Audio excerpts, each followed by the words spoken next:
নমস্কার, আমার নাম দীপান্বিতা মজুমদার। হয়তো অনেকে আমাকে প্রত্যক্ষভাবে চেনো, হয়তো বা আমাকে চেনো না। আমি একজন বাচিক শিল্পী।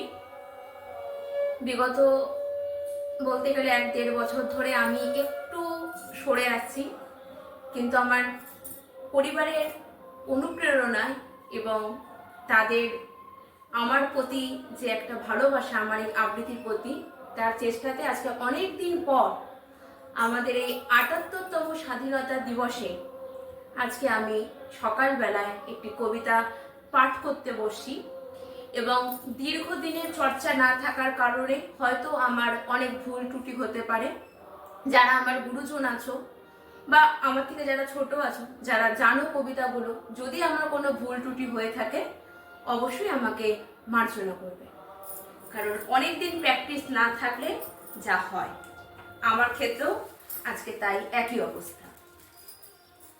শুরু করছি আজকে আমার প্রথম নিবেদন, কবি অমিত বন্দ্যোপাধ্যায়ের লেখা কবিতা ভারতবর্ষ আজ। যে শিশুটি প্রতিদিন চায়ের দোকানে কাপড়িস্ট হয়, যে শিশুটি প্রতিদিন সকালে রাইটার্স বাবুর বুট পালিশ করে দিচ্ছে, সেও তো আমার ভারতবর্ষ।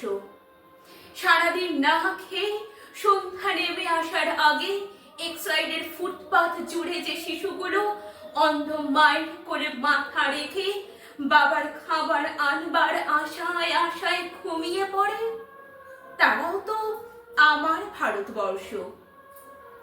এই মুহূর্তে গড়িয়ার বেশ্যা ঘরে যে মেয়েটা জন্ম নিল, সেও তো আমার দেশেরই অংশ। যে গ্র্যাজুয়েট যুবক হন্ড হয়ে ঘুরে বেড়াচ্ছে, এমপ্লয়মেন্ট এক্সচেঞ্জের দরজায় টোকা দিচ্ছে, বলছে স্যার একটিবার সুযোগ দিন, আমি যে কোনো কাজ পারবো। পিওন, ম্যাথর, ঝাড়ুদার, যে কোনো একটা কাজ হলেই আমার চলবেই। বাবার কারখানা বন্ধ হয়ে গেছে, দিদির বিয়ে দিতে পারছি না, সেও তো আমার ভারতবর্ষ। ধন ধান্যে পুষ্পে ভরা আমার এই ভারতবর্ষের মধ্যে এরাও তো রয়েছে। কোন উপমায় এদের কথা বলবো? এসব নিয়ে যখন ভাবি, তখন পাশের বাড়ির লোকটা আমায় পাগল বলে, গলা উঁচিয়ে বলে, নিজের চরকায় তেল দিন মশাই, ওদের কথা ওরাই ভাববে। যে লোকটা মাঝরাতে রিক্সা চালিয়ে ছেলে মেয়েকে লালন করছে, শুনেছে সে নাকি অনেক নতুন খবর দিতে পারে। অথচ সেই লোকটির কাছে যখন দাঁড়ালাম, জানলাম লোকটি বোবা, লিখতেও পারে না এক বর্ণ। ভাবলাম এও তো আমার ভারতবর্ষ। বুঝলাম এত কাল যাকে আমার দেশ বলে জেনে এসেছি, আসলে সে বোবা, নিরক্ষর, অথবা অথবা হে কোন দেশে আমায় জন্ম দিয়েছো বাবা? আমি যে ক্রমশ বোবা হয়ে যাচ্ছি। চোরা বাড়ি টেনে নিচ্ছে পা, কালো কালো হাতগুলো আমায় পথভ্রষ্ট করছে নিয়ত। হে কোন আকাশ আমায় দেখালে বাবা? হে কোন দেশে আমায় ভাসালে?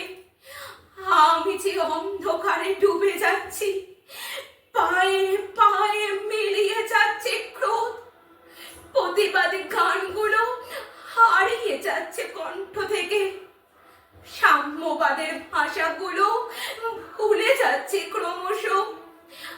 আমি যে আর পারছি না বাবা, আমি যে আর পারছি না, আমি যে আর পারছি না বাবা। আরো একবার জানাই সমস্ত যারা আছো আমার বন্ধু ফেসবুকের মাধ্যমে, তাদের সকলকে জানাই আরো একবার ৭৮তম স্বাধীনতা দিবসের অনেক অনেক শুভেচ্ছা এবং অভিনন্দন। বেশ কিছুদিন আগের একটা ঘটনা আমাদের সকল জাতির মনে, বিশেষ করে মহিলাদের মনে একটি আতঙ্কের সৃষ্টি করেছে। আরজিকর হসপিটালে যে ঘটনা সত্যি মর্মান্তিক। স্বাধীনতার এতগুলো বছর পরেও আজও কোথাও যেন মনে হয় আমরা স্বাধীনতাই নই। স্বাধীনতা হয়তো এখনো আমাদের থেকে অনেকটা দূরে রয়েছে। জানি না এরকম ভাবনা চিন্তা সবার মনে আছে কিনা, এবং স্বাভাবিক আমার মনে হয় সবার মনেই হয়তো ভাবনা চিন্তাটা রয়েছে।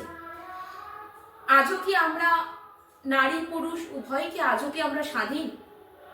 আমরা মেয়ে বলে হয়তো সবসময় আমরা আমাদের স্বাধীনতার জন্য দাবি করি।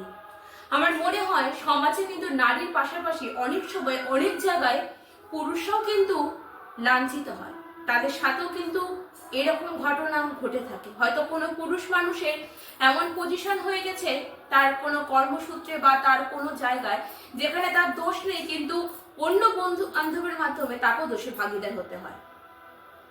আমার প্রত্যক্ষভাবে এরকম দেখা নেই, কিন্তু এখন আমাদের সামনাসামনি বন্ধু বান্ধবের থেকে আমাদের সোশ্যাল মিডিয়া এখন বেশি হাই লেভেলের, এবং সেই সোশ্যাল মিডিয়ার মাধ্যম থেকেই আমরা অনেক কিছু জানতে পারি এবং দেখতেও পাই। অনেকে গতকাল অর্থাৎ 14ই আগস্ট অনেকে মিছিল করেছে, অনেকে আমরা চেয়েছি এটা সঠিক আন্দোলন হোক। শুধু চেয়েছি বলবো না, আমরা চাই বর্তমানে যে ঘটনাটা ঘটেছে ভবিষ্যতে যেন আর কোনো মেয়ের সাথে যেন না ঘটে। আমরা চাই সেটা নিয়ে যেন গভীর থেকে গভীর তদন্ত হোক, এবং যারা এই অন্যায় কাজগুলো করেছে তারা যেন শাস্তি পায়, এবং আগামীতে যেন এরকম ঘটনা যেন আর না ঘটে। সেই ঘটনার উপর অবলম্বন করে আমার আজকে আরেকটি নিবেদন, কবি শুভ দাশগুপ্তের লেখা কবিতা আমি সেই মেয়ে। আমি সেই মেয়ে, বাসে ট্রেনে ট্রামে রাস্তায় আপনি যাকে রোজ দেখে, যার শাড়ি কপালের টিপ কানের দুল আর পায়ের গোড়ালি আপনি রোজ দেখেন, আর অনেক কিছু দেখতে পাবেন বলে আপনি স্বপ্ন দেখেন। স্বপ্নে যাকে আপনি ইচ্ছে মতন দেখেন, আমি সেই মেয়ে।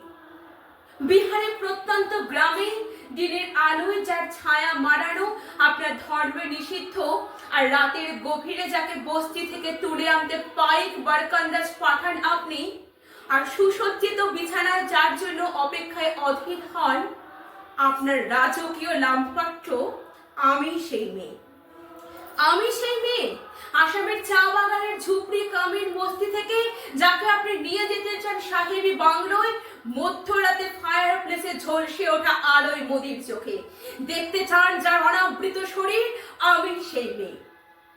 রাজস্থানের শুকনো উঠোন থেকে পিপাসার জল আনতে যাকে আপনি পাঠিয়ে দেন 10 মাইল দূরের সরকারি ইরালায়, আর 20 মাইল হেঁটে ক্লান্ত বিধ্বস্ত সে রমণী ঘরা কাঁখে ঘরে ফিরলে যাকে বসিয়ে দেন চুলার আগুনের সামনে আপনার রুটি বানাতে, আমি সেই মেয়ে। আমি সেই মেয়ে যাকে নিয়ে আপনি মগ্ন হতে চান গঙ্গার ধারে, কিংবা ভিক্টোরিয়ার সবুজে, কিংবা সিনেমা হলের নীল অন্ধকারে, যার চোখে আপনি এঁকে দিতে চান ঝুটা স্বপ্নের কাজল, আর ফুরিয়ে যাওয়া সিগারেটের প্যাকেটের মতো যাকে পথের পাশে ছুঁড়ে ফেলে আপনার ফুল সাজানো গাড়ি। শুভ বিবাহ সুসম্পন্ন করতে ছুটে যায় শহরের পথে, কোণে দেখায় আলোর গধূলিতে একা দাঁড়িয়ে থাকা, আমি সেই মেয়ে। আমি সেই মেয়ে, এমনকি দেবতারাও ক্ষমা করেন না যাকে অহংকার আর শক্তির দম্ভে যার গর্ভে রেখে যান কুমারীর অপমান, আর চোখ দিয়ে কুম্ভি হয়ে নদীর জলে বিসর্জন দিতে হয় কর্ণকে আত্মযুগে, আমি সেই মেয়ে। সংসারের অসময়ে আমি ভরসা, আমার ছাত্র পড়ানোর টাকায় মায়ের ওষুধ কেনা হয়, আমার বাড়তি রোজগারে ভাইয়ের বই কেনা হয়, আমার সমস্ত শরীর প্রবল বৃষ্টিতে ভিজতে থাকলে কালো আকাশ মাথায় নিয়ে আমি ছাতা হয়ে থাকি, ছাতার নিচে সুখে বাঁচে আমার সংসার।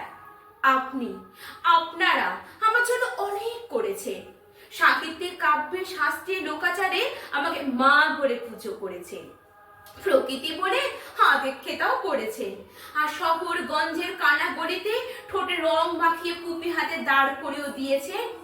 হ্যাঁ, আমি সেই মেয়ে। একদিন হয়তো বা কোনো একদিন আমার সমস্ত মিথ্যে পোশাক ছুঁড়ে ফেলে দিয়ে আমি হয়ে উঠবো সেই অসামান্য, খোলা চুল মেঘের মতো ঢাক জ্বলবে ভীষণ আগুন, কপাল ঠিক করে বেরোবে ভয়ঙ্কর তেজের রশ্মি, হাতে ঝলসে উঠবে সেই খড়গ, দুপায়ে নুপুরে বেজে উঠবে রণধুন্দুবি, নৃশংস হাসিতে ভরে উঠবে আকাশ। দেবতারাও আতঙ্কে স্তব্ধ হয়ে বলতে থাকবেন, মহামেভ প্রভাং ঘোরাং মুক্তকে সিং চতুর্ভুজাং কালিকাং দক্ষিণাং মুক্তমালা বিভূষিতাং। বিভৎস দাবানলের মতো আমি এগোতে থাকবো, আর আমার এগিয়ে যাবার পথের দুপাশে মুন্ডহীন অসংখ্য দেহ ছটফট করতে থাকবে। সভ্যতার দেহ, প্রগতির দেহ, উন্নতির দেহ, সমাজের দেহ। হয়তো আমি সে মেয়ে, হয়তোবা আমি সেই মেয়ে। নমস্কার, আমার আজকের নিবেদন এই দুটোই থাকলো।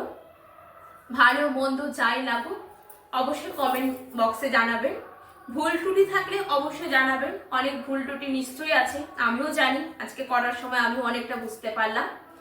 চেষ্টা করব আগামীতে আরও কিছু কিছু কবিতা এভাবে তোমাদের সামনে বা আপনাদের সামনে তুলে ধরার জন্য। আরও একবার অসংখ্য ধন্যবাদ জানাই, সকলে পাশে থাকবেন। নমস্কার।